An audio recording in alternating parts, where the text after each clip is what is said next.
կյանքում վայրիվերումներ շատ են լինում։ Պարզապես Աստծո նախախնամությամբ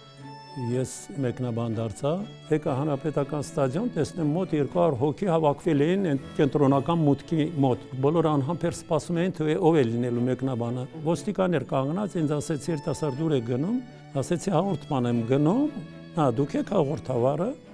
որ իմացա, սա սկսեց ապահարելը։ Դա ինձ համար մեծ ոգևորություն էր, որ մարդիկ ինձ արդեն ընդունել էին։ Իմ լսարանը միլիոնից ավելի էր։ Այն ժամանակ հիմա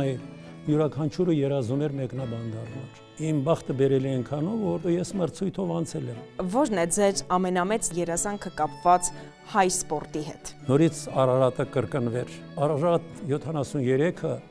մեր ազգին մեծ փառք բերեց։ Մեծ ճանաչում բերեց նաև միջազգային ասպարեզում։ Բոլորը միացել էին, որ Արարատին գցեն, Կիևի Դինամոյին չեմպիոն դարձնեն։ Դուք պատկերացնում եք Արարատի ճանապարհը անցել։ Կյանքը շատ բարդ է եւ շատ դաժան է, անարդարությունները շատ են։ Ո՞րն է կյանքում ձեր ամենամեծ ձեռքբերումը կամ հաջողությունը։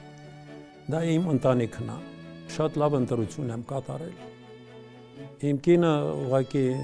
բոլոր հարցերում ինքը իմ թիկունքն է եղել։ Ընտանիք ձևավորողը կինն է։ Հայ պերսոնայում այս անգամ հյուրընկալել եմ Սուրեն Բաղդասարյանին։